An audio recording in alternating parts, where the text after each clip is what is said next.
Gente, bom dia. Quero agradecer o convite e uma coisa inusitada, viu, Roberta? Que eu acho que você não sabia, vai saber agora, né? Que hoje é um dia muito importante para mim, né? Essa jornada toda de estar na saúde mental, né? De alguma maneira começa no dia 31 de maio de 1987, que foi o último dia que eu usei álcool e droga na minha vida. Mas esse é um dia para lembrar, o dia para celebrar, que é o projeto da doutora Roberta aqui, celebrando a recuperação, é amanhã, que a gente sempre celebra o nosso tempo de recuperação no dia seguinte ao último, né? E então eu estou muito feliz de estar aqui com vocês, né?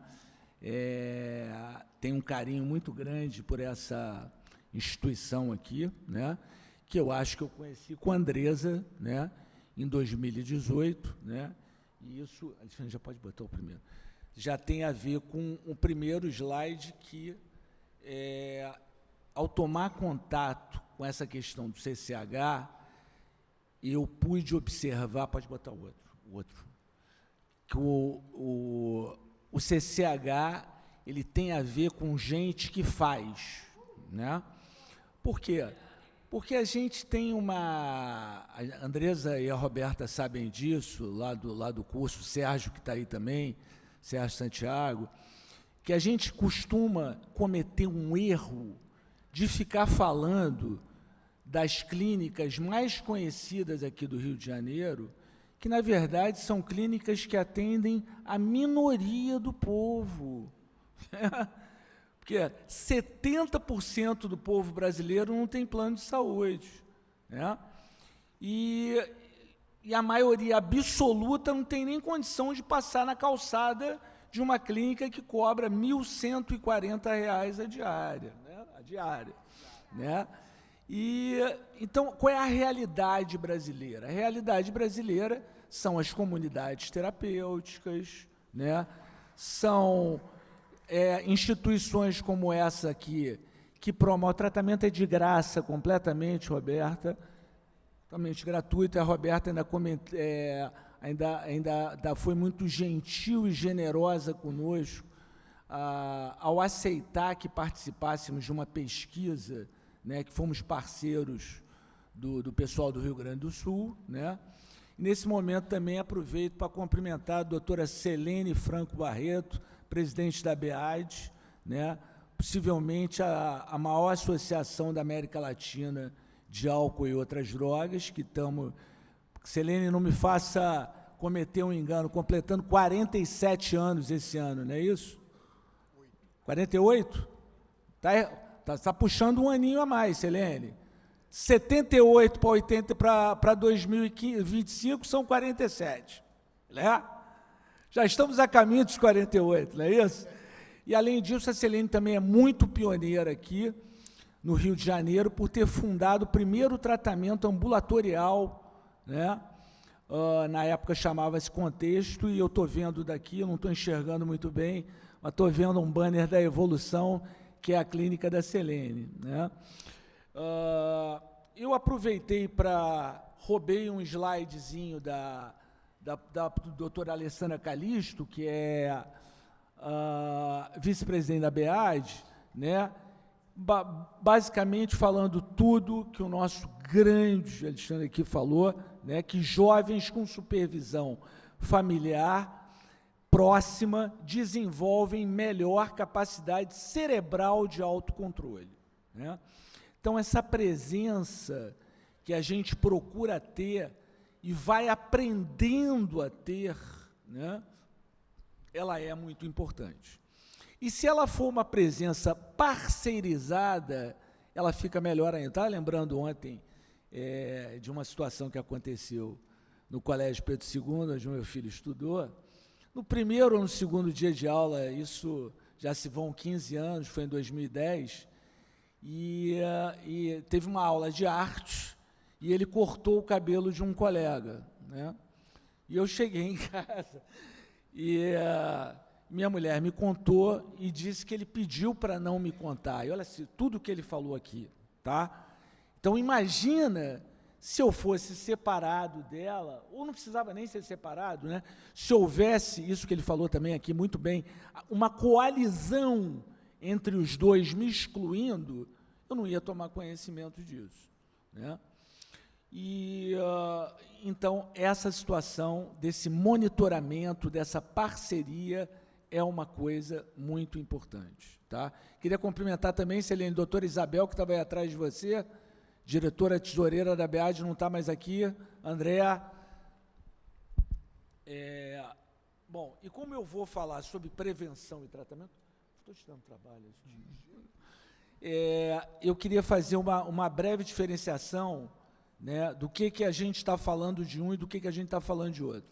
Eu tive um paciente que é engenheiro, que ele sempre me disse que a obra civil de você fazer um metrô é muito cara, né?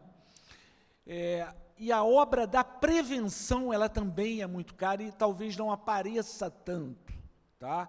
Então, a gente vê poucas iniciativas de prevenção, vê mais iniciativas de tratamento, né? Falar mais uma vez da Selene, isso indica que a Selene é uma jovem senhora, que ela começou a trabalhar nesse mercado aqui, 81 ou 82, Selene? 81, né? Quando foi inaugurado a Vila Serena, tá? Então, nós não tínhamos tratamento de dependência química aqui no Rio de Janeiro, tá? E aí entra essa história que eu estava falando da grana, viu, Alexandre? Né? Que é o seguinte, em 1987, quando eu pedi ajuda, uma ajuda meio torta, né? Minha mãe ligou para a Vila Serena. Na moeda de hoje, eles devem ter cobrado uma semanada entre 5.600 a 7.000 reais, e ela não tinha esse dinheiro, né? Então, eu tive que ir para o hospício, né? Casa de Saúde Doutoreiras, um lugar que não existe mais, né? Mas que eu digo para vocês que eu sou muito grato por ter estado lá, né? Então, essas iniciativas de tratamento, né? O Alcinir aí com o Terapeuta Conecta, que é uma iniciativa muito importante, né? E a gente precisa ter mais isso, precisa ter gente com essa vontade empreendedora. O Alcinir, ele só tem 2 problemas. Um é visceral, que é ser vascaíno, né? E o segundo é que ele fica enrolando a gente para ser nosso aluno, viu, ô Andresa? Lá na PUC, mas ele vai ser seguramente. Mas, então, o objetivo principal da prevenção, né? Estou falando da prevenção como toda, a Selene é uma especialista em prevenção em empresa, né? É evitar o início do uso, reduzir os riscos e retardar o consumo de substância. Isso é uma coisa dificílima de se fazer hoje, né? Nós tivemos a oportunidade de, na BEAD, trazer um neozelandês que não está mais entre nós, infelizmente, o David Ferguson, em 2013, né? E ele sempre disse que o experimento de droga, ele está ligado a 2 respostas claras dos experimentadores, que é pressão e curiosidade, tá? E os não experimentadores responderam o seguinte: nós não experimentamos porque é proibido e porque pode atrapalhar nossos planos. E a gente vê isso claramente na clínica, né? O pode atrapalhar nossos planos é mais frequente do que o é proibido. A população alvo da prevenção são indivíduos ainda não dependentes, público geral, grupo de risco, adolescentes, enfim. Você estava falando da questão dos idosos usando Venvance, né? E isso é uma coisa muito frequente hoje, tá? Mesmo tendo uma receita de uso especial, não é isso? Uhum. Uma receita amarela, né? E engraçado que a gente, às vezes, foi muito legal ele ter falado isso mesmo, Porque a gente, às vezes, como terapeuta, eu confesso a vocês que a gente acaba caindo no conto do paciente.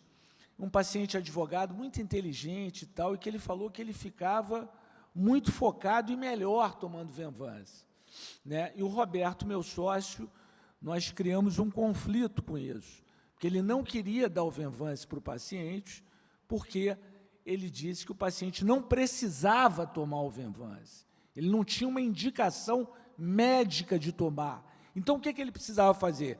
Ele precisava se ordenar, se organizar e colocar em prática coisas que comportamentalmente ele ainda não faz, né? O foco de intervenção da prevenção, essa semana nós estamos indo para a Volta Redonda, para um seminário que vai ter lá, e a Selene vai estar conduzindo um projeto de prevenção, de assessoria de prevenção, na cidade de Volta Redonda, que sempre esteve numa ponta de ser uma cidade preventiva, que é um conceito que a gente aprendeu muito lá em Buenos Aires, e isso é uma iniciativa importante da cidade, né? Nós já tivemos isso em outros lugares, né? O Ronaldo Laranjeira conduziu um projeto muito interessante, você já deve ter ouvido falar do Jardim Ângela, lá em São Paulo, um lugar muito violento, né? E que a gente conseguiu que os bares, uma medida assim que parece simples, né? E que fez um efeito enorme, fechar os bares depois de determinada hora. Só isso, né? Promoção de saúde, outro foco da prevenção, né? Desenvolvimento de habilidades sociais, educação sobre drogas e mudança das normas sociais. Já o tratamento, né, que é uma praia que eu atuo mais, né, clinicamente, ele ajuda pessoas a interromper o uso, a reduzir danos e restaurar sua saúde e funcionamento. Nós estamos também nos deparando agora com uma coisa que não podemos deixar de considerar, que é o uso de substâncias lisérgicas no tratamento, tá? Então, tem pessoas que defendem isso muito, né?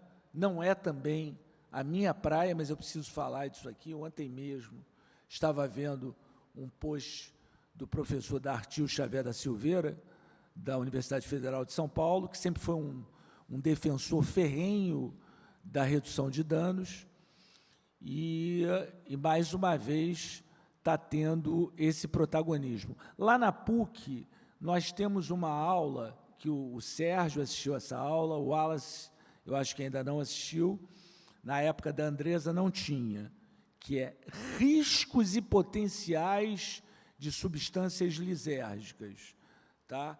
Com a professora Beatrix Fávaro, que o doutorado dela foi sobre essa questão, tá?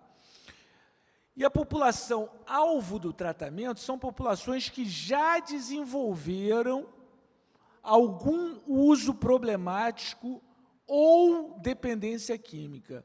A Selene teve o prazer de conhecer uma das pessoas que eu mais lamento de não ter conhecido, que é a professora Jandira Mazur, né? Uma psicóloga que não atendia pacientes.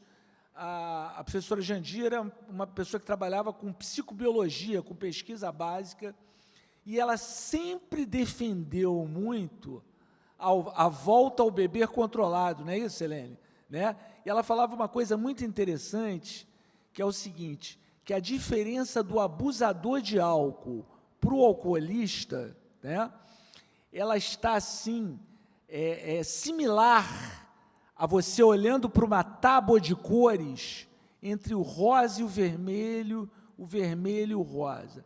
Por exemplo, a galera que bebe no Bracarense, no Breuteco, no bar do Adonis, não sei o quê, geralmente essa galera não é alcoólatra, eles são abusadores, até porque nesses lugares, eu vou dizer assim um termo meio forte, mas é a pura verdade, o alcoólatra não é bem-vindo. Por quê? Porque ele vai pagar mico, ele vai vomitar na calçada, ele vai mexer com uma mulher que está passando, né? Ele vai trazer um transtorno para aquele ambiente. Então, é um ambiente muito mais frequentado por abusadores. Agora, quando a gente olha quem é o abusador e quem é o alcoolista, é uma coisa difícil de precisar, já dizia a saudosa Jandira Mazur. E nós temos como meios de fazer isso, né, psicoterapias, as mais modernas. Ontem mesmo, acho que a Ana Café vai estar aqui hoje, não, Alberto? A Ana Café falava comigo sobre as novas ondas de psicoterapia, né, e que estão chegando assim com muita força, né? Tivemos agora um congresso, não sei se o André estava lá, terapia focada em emoções, não sei se aqui alguém aqui foi, né? Enfim. Então, quando a gente pensar em um programa de prevenção, a Andresa foi assim uma das minhas principais protagonistas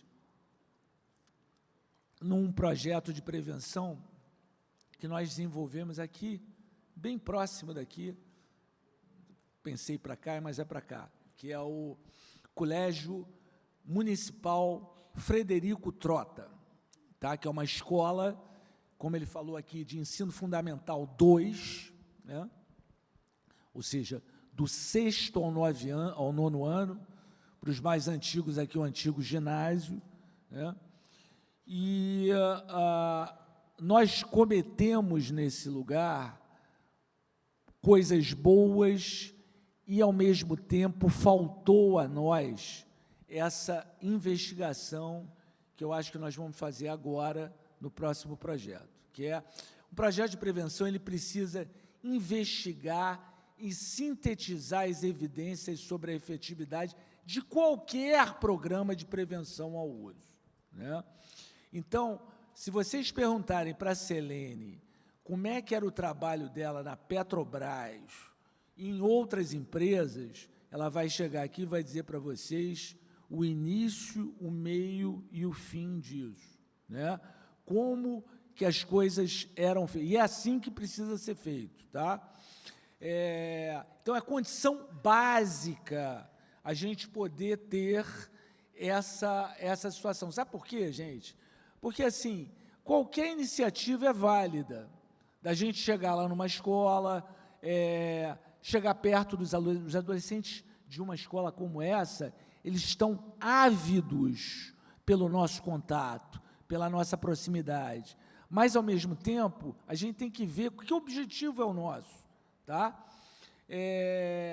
Então, para qualquer possibilidade de êxito, em qualquer empreendimento de prevenção, e essa é uma palavra, o empreendimento, né, que é um conceito muito importante nessa área, tá?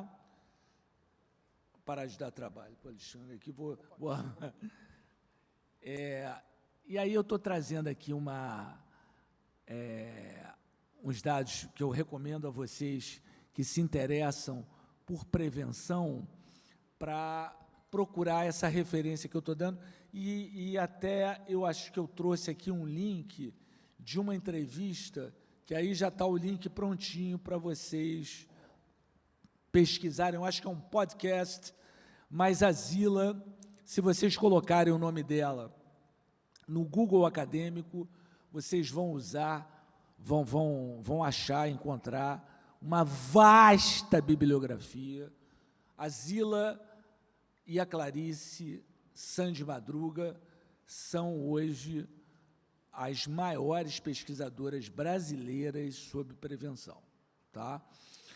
E ela alerta que os programas de prevenção sem base científica ou mal planejados, eles podem ser ineficazes ou até mesmo prejudicar aquela pessoa que está ali. O que seria prejudicar? É você atentar, quer dizer, trazer para aquela criança, para aquele adolescente, um uso até prematuro de droga e de álcool, trazer um interesse no lugar de trazer uma medida preventiva, né? E, por exemplo, eu tenho um grande amigo meu, que nós somos exatamente da mesma safra, e ele tem duas filhas. Uma delas é minha afilhada, que nasceu em 1995, portanto, completou 30 anos em março, e eu me lembro de nós aqui, logo que a época que eu me mudei para a Barra, nós fomos almoçar ali na casa do Alemão, se eu não me engano, e aí esse meu amigo dando o colarinho do chopp para a Andressa provar com 9 anos de idade, né? Os anos se passaram, Andressa, não é Andresa, é Andressa, né? Andressa não tem problema com droga, não tem problema com álcool, né? Por que que ela não tem? Por várias razões. Como dizia o Olivenstein, que eu e a Selene conhecemos, né? Para haver um adicto é necessário um mosaico de grãos de areia. Então, faltaram grãos de areia para a Andressa se tornar adicta. Mas essa atitude do pai, inocente, será que era inocente? Então, eu acho que sim. Por quê? Porque ele não tem informação, mas não buscou ter. Eu sou uma pessoa que, como pai, eu busco muita informação. O que eu posso fazer? Como? De que maneira? E vou errar, não tenho a menor dúvida disso. Tá? Então, ele não buscou, e o colarinho de chopp para ele, dar para a filha, era inocente, não tinha problema. Tá? Não, ainda não. Então, programas com modelo teórico e lógico bem definidos promovem habilidade de vida e eles precisam ser avaliados quanto à sua efetividade. Agora é o próximo, sim. Uma coisa fundamental do programa, Alexandre enfatizou muito aqui a questão da família. Então, o papel da família é central, tá? Família é apontada como o principal agente preventivo. Agora, eu acho que a gente, quando vai abordar a família, a gente precisa ter muito cuidado, né? De poder ter, assim, uma abordagem empática, motivacional, né? Tem umas pessoas que falam umas coisas, e aí eu já vou estar falando um pouco de tratamento, né? Que eu acho que não procedem, isso eu queria deixar muito claro aqui, né? Dizendo assim por A mais B. É muito importante que a família participe do tratamento, tá? Mas, assim, tem gente que fala que se a família não participar do tratamento, o adicto não entra em recuperação. Isso é mentira. Isso não é verdade. E a maior prova disso é você olhar para um recorte grande de pessoas que estão em tratamento, estão em recuperação em igrejas evangélicas e em narcóticos anônimos, e as suas respectivas famílias não estão em recuperação, tá? Mas não estão em recuperação muitas vezes por quê? Porque não foi oferecido, né? Pô, acho legal você ir lá, não sei o quê. Teve uma pessoa que atendi essa semana, ou por não ter família, né? Mas eu falei com um pai essa semana, eu gosto muito do amor exigente, tá, gente? Muito mesmo, né? E aí eu estava recomendando, pô, cara, se você não quiser ir, lê a literatura, pelo menos. Então, eu acho que a gente tem que tentar, às vezes eu vejo assim, né, determinados tratamentos, determinados profissionais atuando de uma maneira assim muito confrontativa, entendeu? Eu acho que, sei lá, acho até que saiu de moda essa situação, né? Agora, eu acho que quando a gente está dentro de uma clínica, é uma situação mais difícil, tá? Por quê? Porque o desafio da clínica de promover o tratamento. O Alcini, que já teve em clínica há muito tempo, o Sérgio conhece muito o trabalho da Revitalis, né? Da Clínica da Gávea também, né? É uma coisa difícil individualizar o tratamento ali dentro, mas o quanto mais a gente buscar isso, melhor, né? Então, a família é apontada com esse protagonismo, né?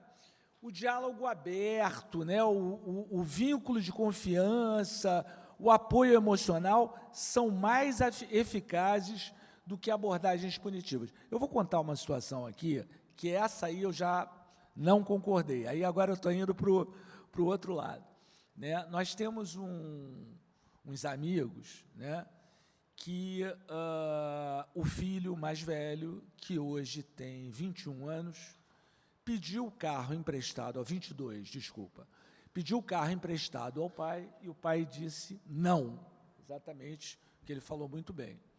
Só que disse não, mas apareceu uma chave na mão dele, não sei como, né?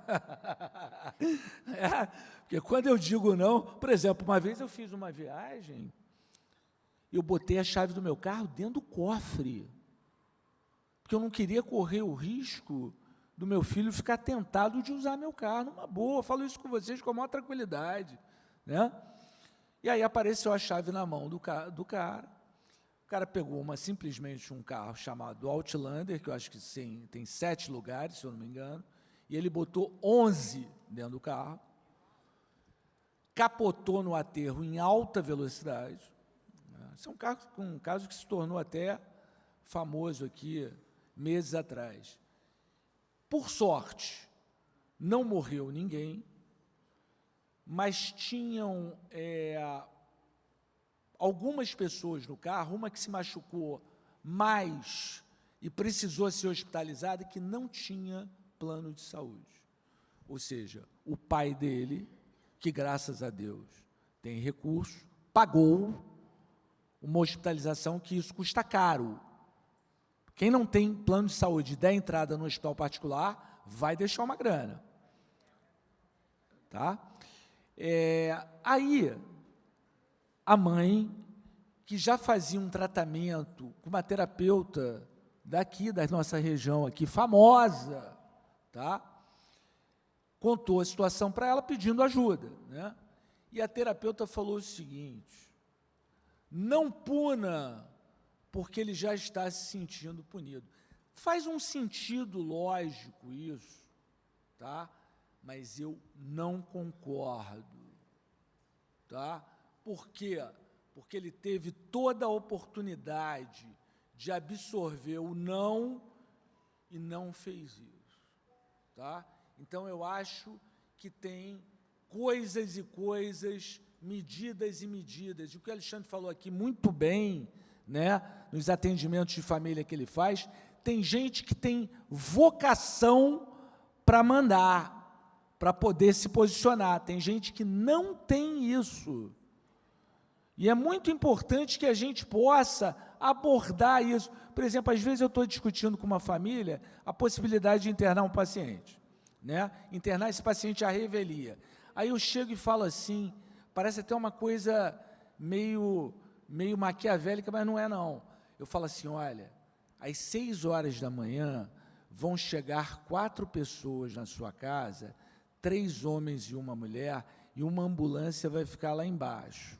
Aí alguém de vocês precisa abrir a porta para que essas pessoas entrem, eles vão abordar o seu filho ainda na cama e vão dizer a ele que estão levando ele para um exame, ou vão contar a verdade que estão indo interná-lo.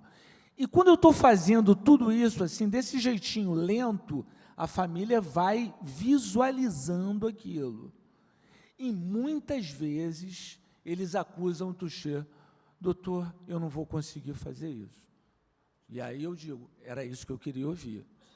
Era isso que eu queria ouvir o quê? Eu queria ouvir se você pode ou não fazer isso. Tá? Muitas vezes eu vejo situações, a gente ainda vê isso, né? Situações de pessoas que batem nos filhos. Isso é uma questão cultural, tá? Então, eu, como terapeuta, tenho que ter, assim, muita tranquilidade para abordar uma situação como essa. Por exemplo, um rapaz que eu atendo, que ele tem hoje 23 anos, mas parece um menino de 15, enorme. Um dia eu fui atendê-lo na pandemia e ele estava todo marcado, que ele tomou uma surra de fio do pai. E aí eu perguntei para ele assim, vem cá, tu não se defendeu, não? Aí ele falou assim, você está falando que eu tinha que ter enfiado a porrada no meu pai? Eu falei, não. Perguntei se você não se defendeu. E depois eu conversei com o pai, né? Eu faço isso com a maior tranquilidade, assim, repito, respeitando que eu considero que bater é cultural. Eu nunca bati no meu filho, eu também nunca apanhei, tá? E eu acho que tem meios de eu lidar. Por exemplo, a minha mulher, ela não tem uma vocação tão boa de botar limite como eu. Talvez eu tenha até um pouco mais exagerado. Então, a gente tem que se equilibrar nisso, né?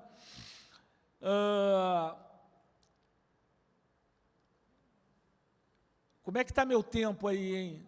Meu querido, com cartão vermelho, ainda não recebi não, né? Hã? Coisa boa.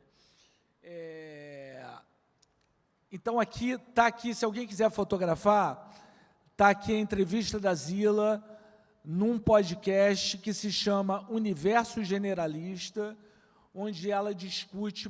Zila vai estar no Congresso, Selene? Claro, né? Selene só chama os melhores, compadre. Quantos convidados internacionais, Selene? Não precisa de mais, né? Hein? Então, ela está discutindo nesse podcast políticas de prevenção, programas eficazes e o papel das famílias e escolas. Tá? Então, isso é uma situação muito importante. Tem uma coisa muito interessante que eu queria falar aqui, e que também eu acho que a gente tem que lidar com isso com muita tranquilidade e elegância, né? Que é o seguinte, nós fizemos um projeto de prevenção lá na PUC, com o professor ídolo da Andresa, entendeu? O professor Breno San Vicente Vieira, que orientou, que orientou o mestrado dela, orientou a dissertação e todo o projeto de mestrado da Andresa. Claro, por favor. Eu tenho liberdade com o Luiz e eu vou fazer agora um adendo, né? Porque eu falo sempre que o Luiz é meu professor preferido. E aí, desde que eu entrei para o mestrado, o Luiz questiona isso. Eu não sei mais como fazê-lo entender. Enciumado, né? O ciúme faz parte. Como dizia o Vinícius de Moraes, o ciúme é o perfume do amor, né? E, então, é o seguinte, mas tá vendo? Até me perdi. Por que eu falei disso, assim? Por que eu falei disso, assim? Não, o negócio do projeto do Breno. Logo que o Breno chegou na PUC, em 2019, o Breno é do Sul. E aí eu convidei ele para estar próximo de nós, no nosso projeto de prevenção, e ele fez um gênio, tem uma capacidade de projeto científico, assim como poucos, né?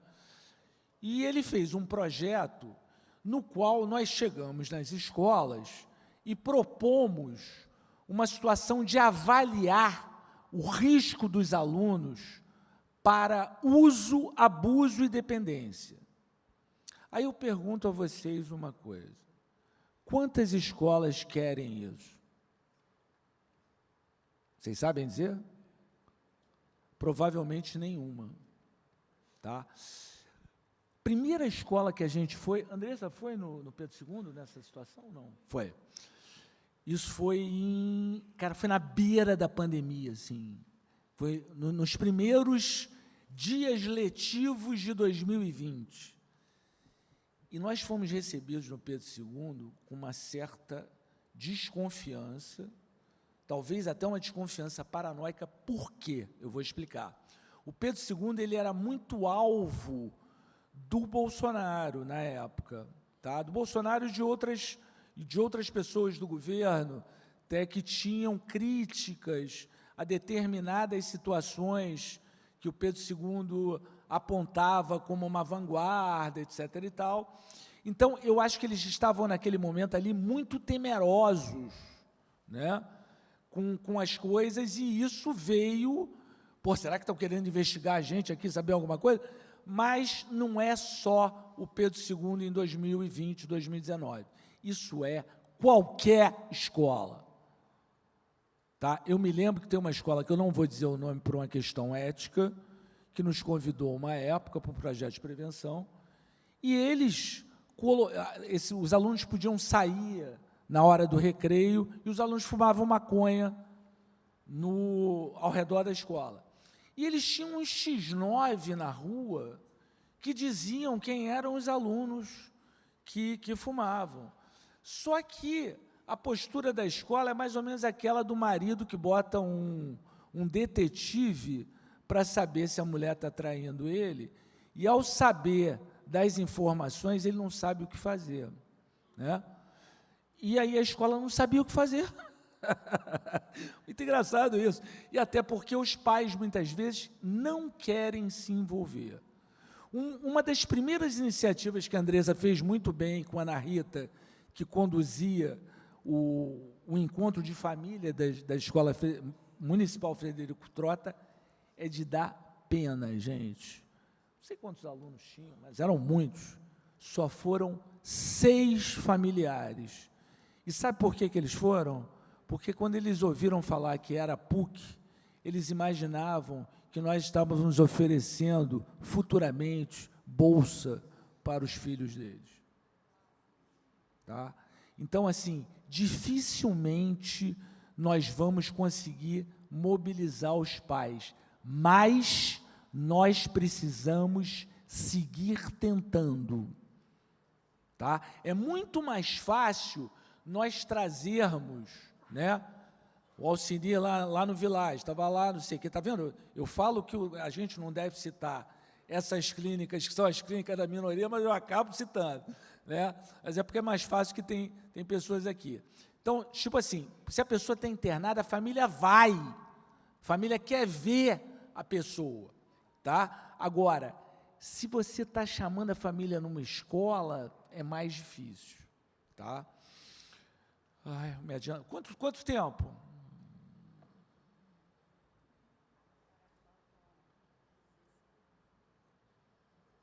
Quanto? 8 só é. Tá, aí eu e a professora, não, mas pulei alguns, mas tá no... eu e a professora Luísa Wolff, que é uma colega nossa de corpo docente, minha e da Andresa, ela está interessada em fazer um grupo de estudos, e eu achei muito legal essa iniciativa, e Selene, Isabel, a Rosiana, que viaja muito, né, sempre trazendo aqui para nós as novidades, a Rosiana trouxe essa Alisha Moreland Capuia, que é uma das grandes protagonistas hoje na coisa do tratamento, tá? Se alguém daqui quiser o livro da Alisha, a gente tem o livro. Você poderia passar para eles, André, se eu passar para você? É o Training for Change, que é o treinamento para a mudança, né? E ela diz que a gente deve fazer uma coisa que é das mais difíceis, tá? Que é ver aonde a gente está tratando, como é que aquela cultura dali, o tratamento no Rio de Janeiro não deve ser igual ao de Rio Branco, ao de Cuiabá, ou do Chuí, e muito menos da África ou da Ásia, tá? Existem maneiras de abordar e a gente precisa contextualizar o tratamento. Muitas vezes eu observo que os profissionais tem dificuldade, porque isso dá trabalho. Isso dá trabalho, não é uma coisa simples, né?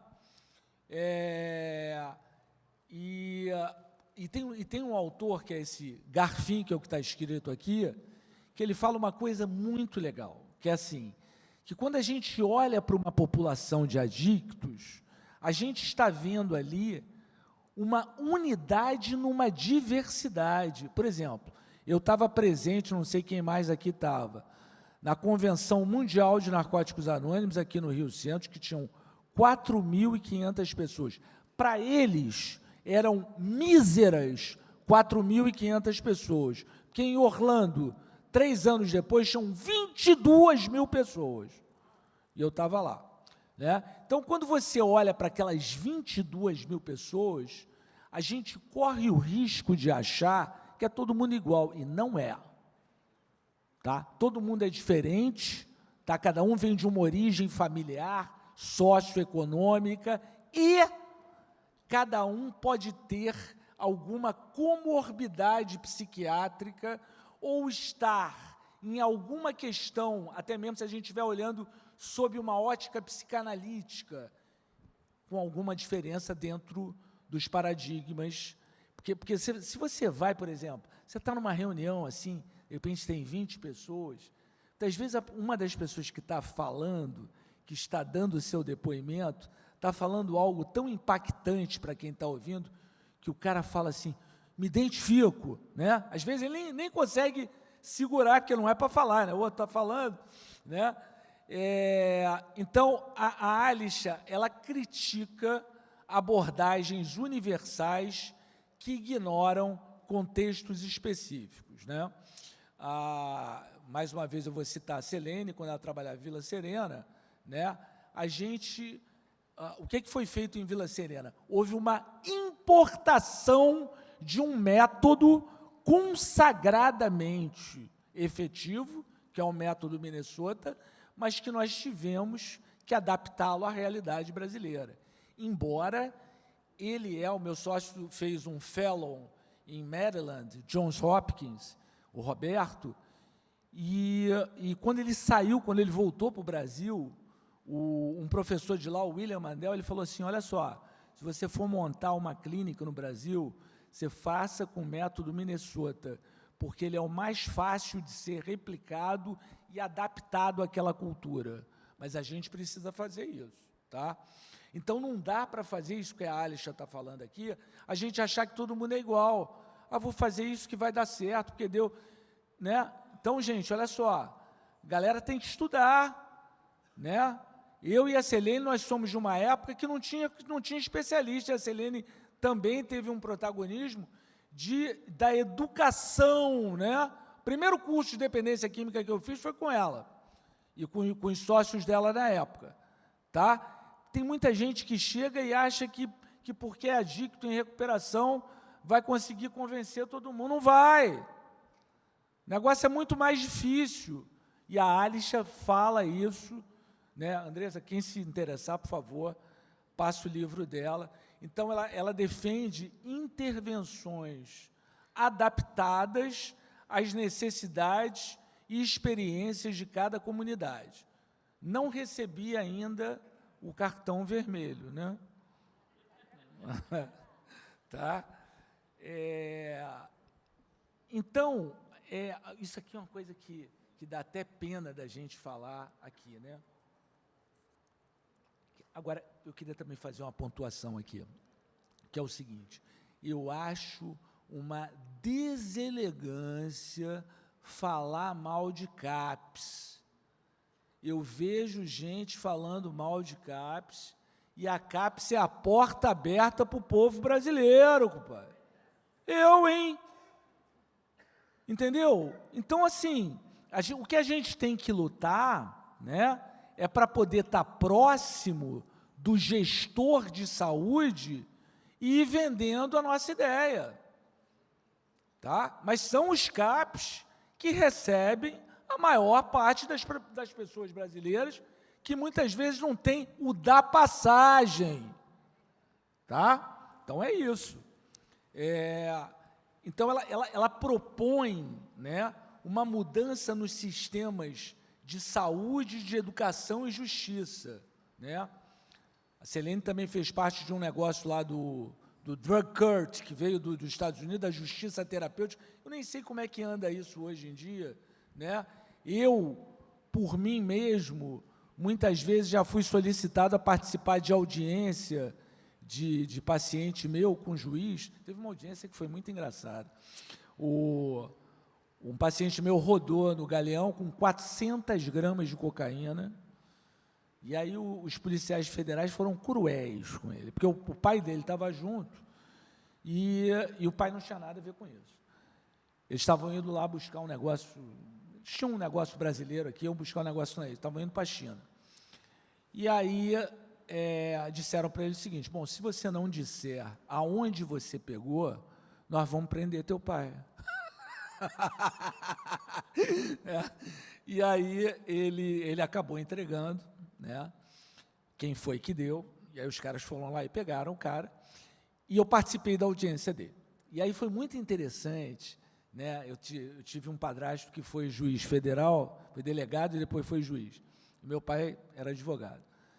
E aí, esse cara era um juiz, um rapaz assim, brilhante, devia ter 30 e poucos anos, e aí vira-se para mim e diz assim: doutor, olhemos para o rosto desse rapaz, não dá para dizer que ele é dependente químico.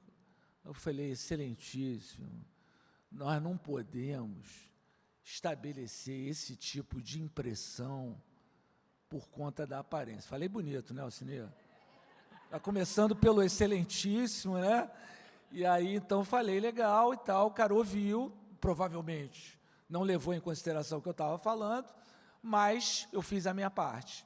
Já teve outras situações de eu também entrar em audiência, claro que com a permissão do juiz, e solicitar que era um menor de idade na época, que, inclusive, naquela ocasião, eu tive a oportunidade, não sei se alguém daqui conheceu, o Instituto João Luiz Alves, que era do lado do Padre Severino, ali na Ilha do Governador, e eu pude entrar lá dentro, né?